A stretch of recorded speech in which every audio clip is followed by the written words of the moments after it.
Today we're going to talk about the philosophies of George Berkeley and David Hume as sub-currents, so to say, of the major current of the English empiricism.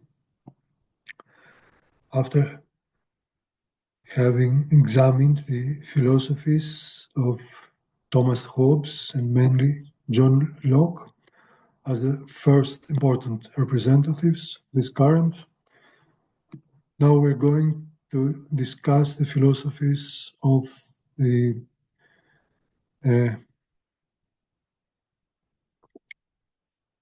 subsequent figures who have criticized him.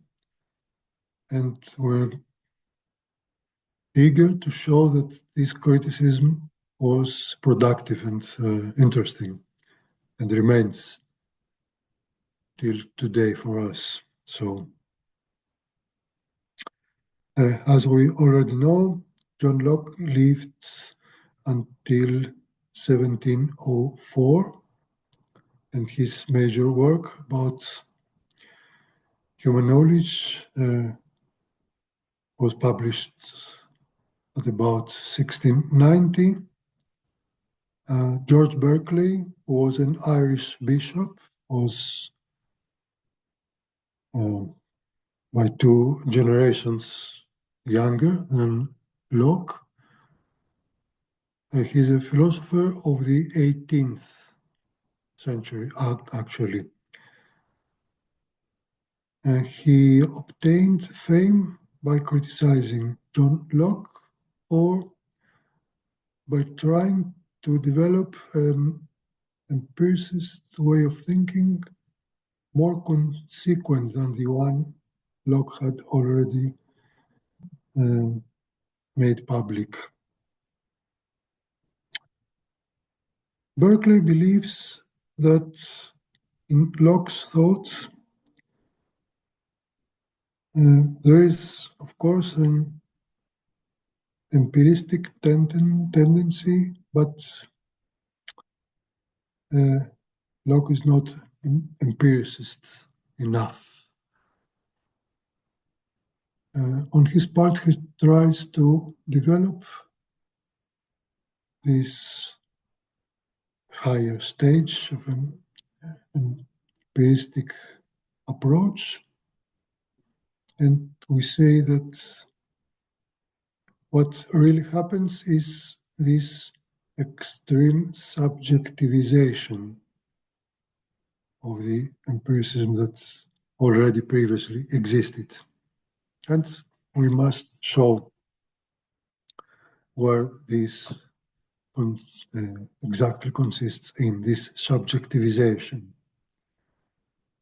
Berkeley is famous for his main principle in Latin, esse est percipere aut percipi, or another pronunciation, percipere aut percipi, percipi, whatever. Percipere and percipi is the original Latin pronunciation, the Roman period. It means being as an infinitive, existence in general, is either perceiving, the act of perceiving, or the outcome of the perception, perceiving or being perceived. This identification of existence and perception, this is already the subjective tenet in Berkeley's thought. And if we try to explain it further, everything we perceive and we cognize, that is, we know, is given to us only as a phenomenon of our conscience or as a state of our mind. And now I believe this subjectivization has become quite clear. We are only sure about our conscience and about what our state of mind is or has been. Everything exists within our subjective conscience, and the ideas that are common to all humans come from God. And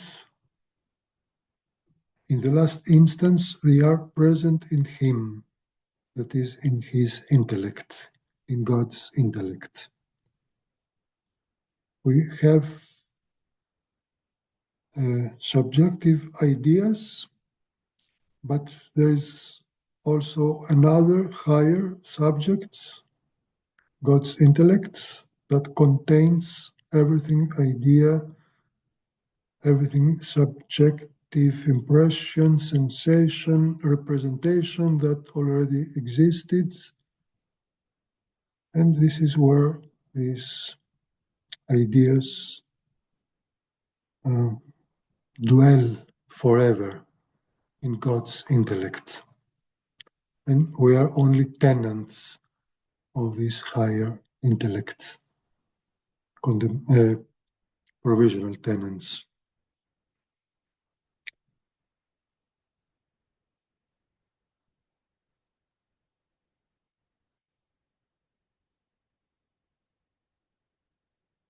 This is extreme empiricism,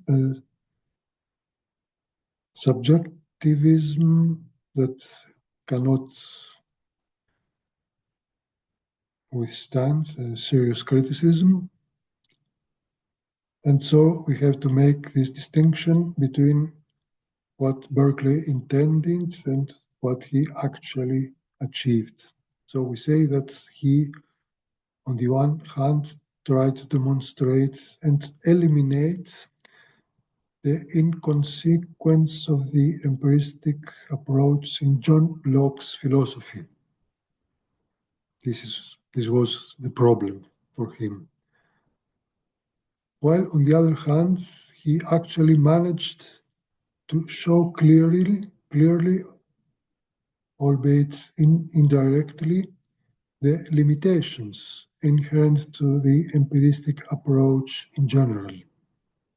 What he actually achieved and where his influence consists in is exactly this disclosure of the limits, the limitations, the boundary. In other words, of the empiristic approach in general. Every empiricism has limits, has problems. On the other side, on the other hand, he paved the way to another empiristic philosophy, that of David Hume, who tried on his part also to be a consequent empiricist, and his philosophy developed into a peculiar skepticism. This was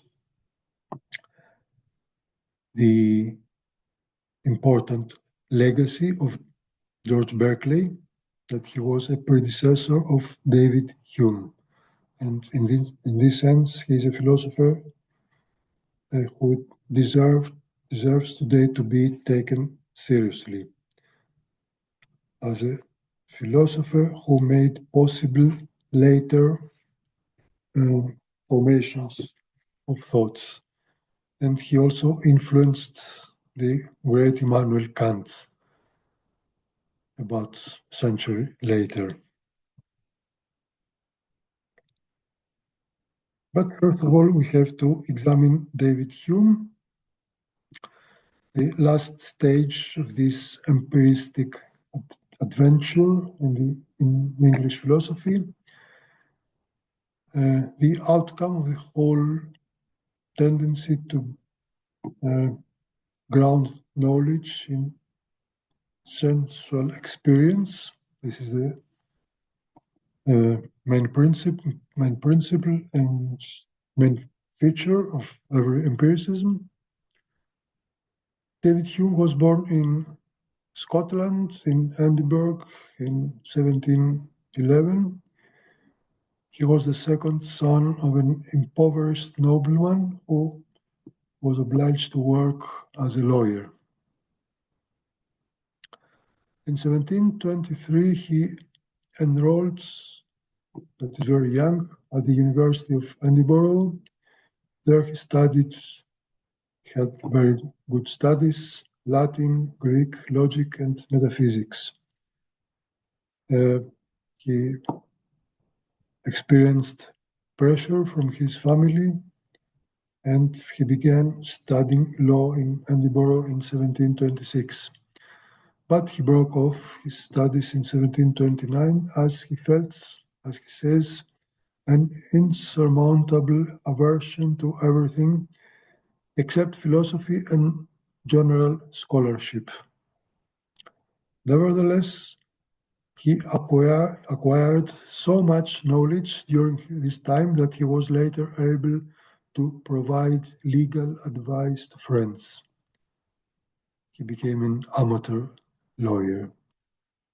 He returned to his mother and siblings in Ninewells near the English border. He returned home while he actually desired to devote himself to philosophical studies. This was actually the reason why he returned home, why he quit university, this official education that did not suit him. He tried to earn his living by commercial activity, but such attempts failed. He worked for a period of time as a clerk for a merchant in Bristol for about 6 months. During this time, he changed the spelling of his surname from Home to Hume in order to adapt it to the English pronunciation. From 1734 onwards, Hume lived in France, where the lifestyle suited him. He was a cosmopolitan his time. In the summer of 1735, he moved to La Flèche near Le Mans on the Loire, a great river in France, the province, and he worked in a private apartment for 2 years for what he actually wanted to achieve, a comprehensive philosophical work, and this is his treatise of human nature.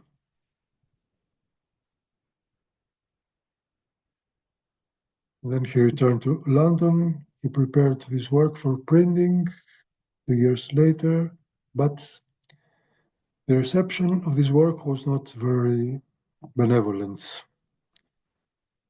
Hume himself published a review of the treatise anonymously, so he used a trick, praised his work as if he were someone else. But the outcome was not so positive. Only few people paid attention to this work, even though Hume had written this favorable review. And so he said, apologizing to himself, this work proved to be a stillbirth, a flop. And then he applied for a position at the University of Edinburgh, his hometown, but this application was rejected due to the politically suspicious thesis it contained. The text that accompanied the application, and where he exposed his philosophical standpoint. We live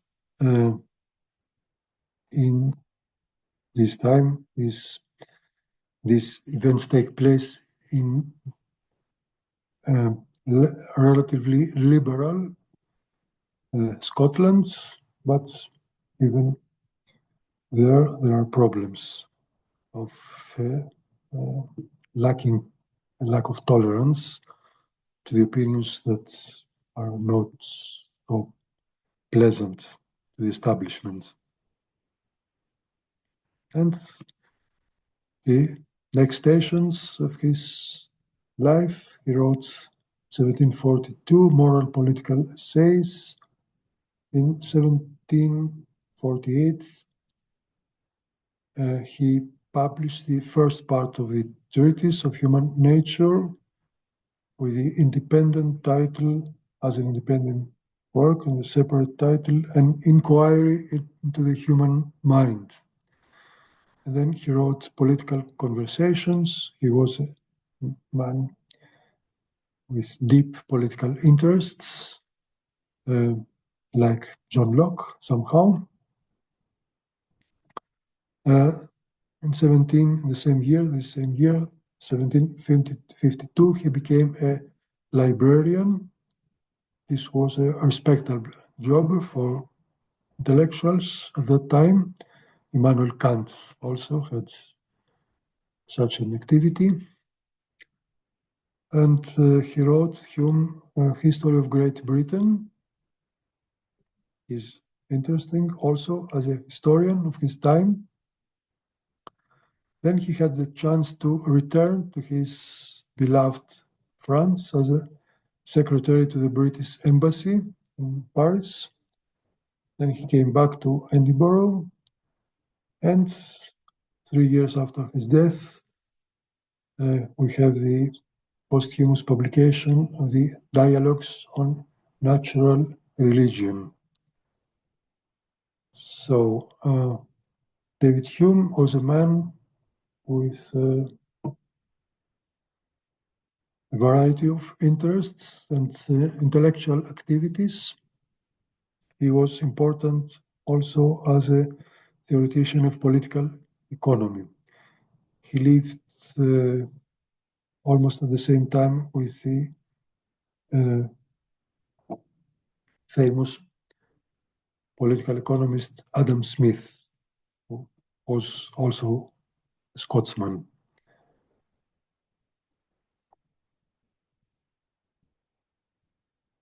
And now we turn to the epistemological aspects of his philosophy. This is what Hume actually did and what he wanted to achieve by surpassing both Berkeley and Locke, his predecessors within the current of the empiricism. He subjected Locke's empiricism to radical criticism. He was a philosopher who did not hesitate to formulate radical arguments, the consequences of radical theses. Locke's empiricism was insufficient to him, also for Berkeley, but he did something different than what Berkeley had already done. He agrees with Berkeley and against Locke that there are no substances, that is, entities, beings outside subjective perception, subjective conscience, or our faculty of knowledge. Everything is just impressions. That's on what we can only be sure about, that we have sensations, that we have things that appear to us, impressions. And in this sense, the only consequent empiricism must be utter sensualism. And all assumptions that are alien, external to sensual perception, that is, Locke's substances, as well Berkeley's divine intellect, something that we cannot perceive, God's intellect that comprehends any pre-existing subjective impression, this higher intellect. We are not sure about it, and all these things must be abandoned, have nothing to do with sensual perceptions and with empirical knowledge. And the direct consequence of this radical criticism of all metaphysics. All metaphysics, the metaphysical tradition is seen by him as nothing else as the source of all error and all superstitions. The humankind is in a state of childhood, subservient to superstitions, to uncritically accepted beliefs. And this is all what metaphysics is about, and we must overcome it. What actually happens and what actually our ideas consist of is the power of habit and superstition that determine everything we take for granted. The dominant opinions rely on habit and superstition. And habit and superstition cannot have any value in a rational consideration. So they must be rejected. As often as one observes the temporally determined succession of events, what happens in nature, in everyday reality, we observe it, and therefore we are inclined to attribute this notion of causality to these appearances that repeat themselves, that occur time and time again. So we speak of causality, that there is a succession of cause and effect, what was supposed to explain our world rationally, but this is not the case. Even the simplest events, the simplest phenomena in our everyday life, such as the fall of a ball that hits another ball, that cannot be attributed to this this notion of causality, and this notion was considered as the basis of any rational thought. What actually happens for Hume is that we speak of causality, but we are actually under the influence of the association. We associate different impressions because there is a tendency that one follows the other, but that's only the superficial appearance, superficial view. The deeper reason on the other hand, deeper reason of every event, of every appearance, remains this deeper reason fundamentally hidden from us. There is no true and no certain knowledge of the real causes of things. What philosophers claim to have discovered, that's no way the case.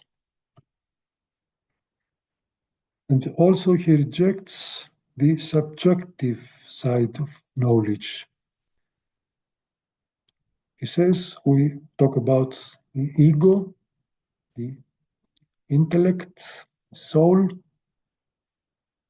crucial notions in metaphysic tradition, and even the critics of the traditional metaphysics had retained this subjective side of the procedure or the point of departure of our knowledge in this sense.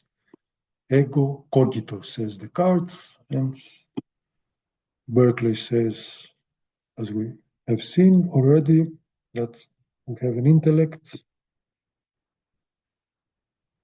and this intellect contains impressions, and the soul is something similar.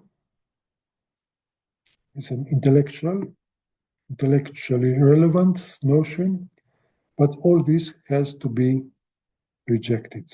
People usually tend to adhere to these notions,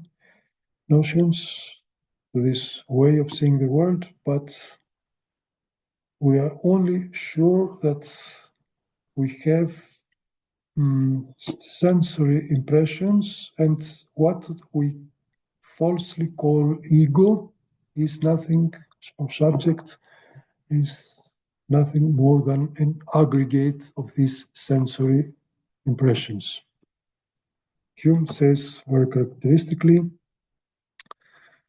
I try to dig in myself in order to discover this mysterious ego, but I find nothing else than these sensory impressions. And the next step, if all abstract notions and principles are radically rejected, that is happening with Hume, then we cannot be sure about the existence of God. God is not an object of sensual perception, is nowhere to be seen, perceived, only to be imagined. So God has no place in Hume's epistemology. But on the other hand, because Hume actually goes beyond empiricism,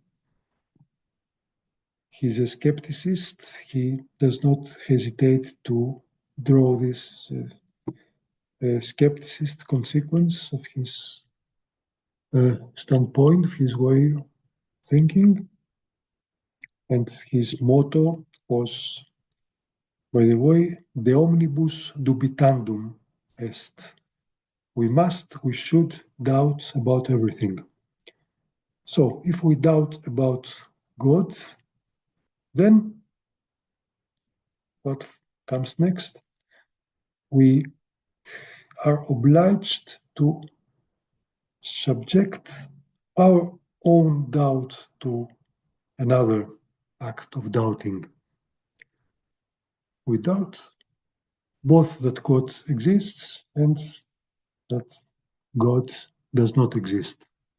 Or the other way around, we're not sure that God exists, but neither are we sure that God does not exist.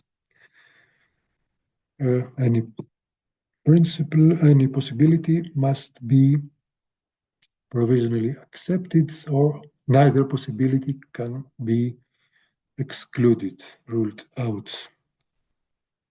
So Hume is not a religious man, but if the people in charge of the Church of England had read thoroughly his work, then they had no right to consider him as a dangerous atheist. He's actually an agnosticist. He denies every possibility of knowledge, neither in favor of God nor against God. And while we try to evaluate the legacy of the various philosophers within the the broad history of philosophy ideas, we have philosophers which were important in their time, but they are not so relevant today if we take literally what they had written, what they had left to us. But on the other hand, these philosophers are important as regards the influence they exerted, the way they have influenced directly or indirectly their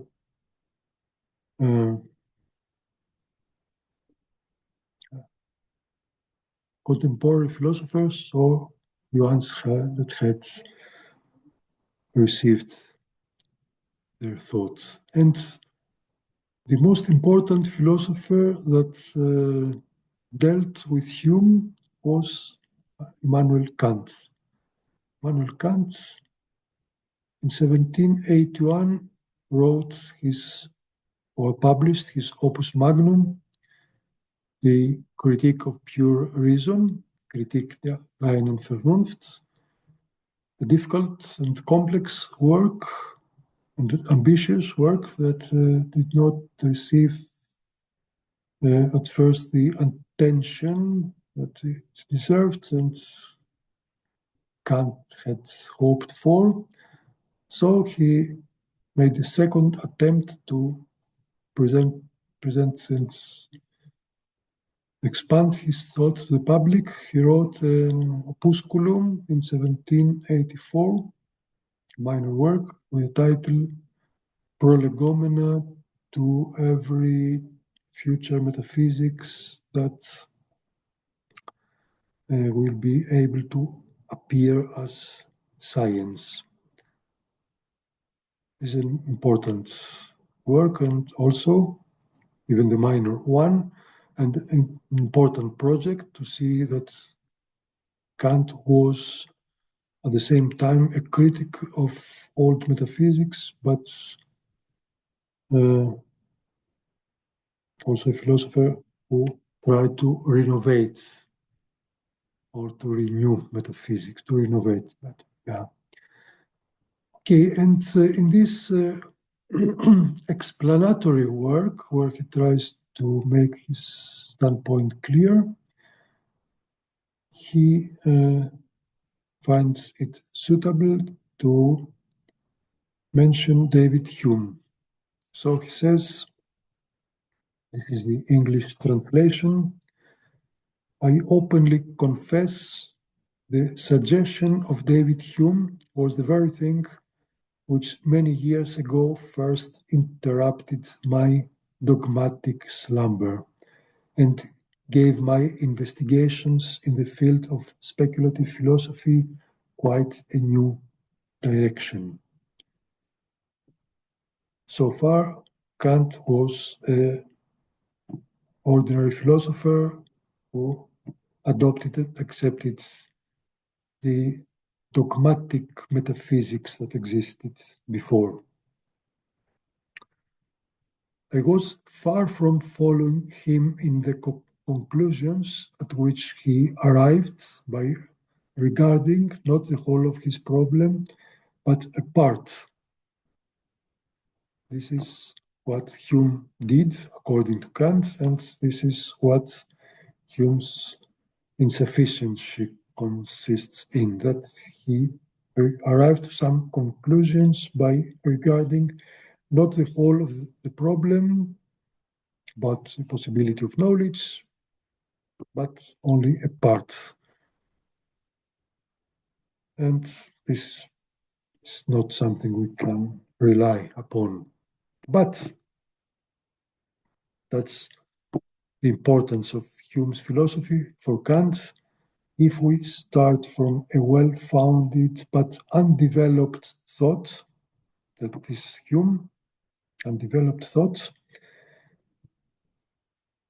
we may well hope by continued reflection to advance further, to go further, to achieve something new, something even more important than the one the clever man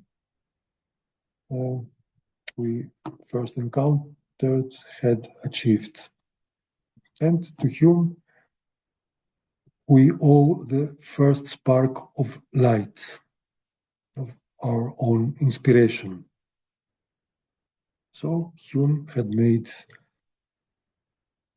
Kant's very important work and very important project, the critique of pure reason, the rejection of old metaphysics and all metaphysics, and the attempt to found knowledge on a rationally cleared, meticulously examined set of concepts. But we'll talk about it in 2 weeks. And next week we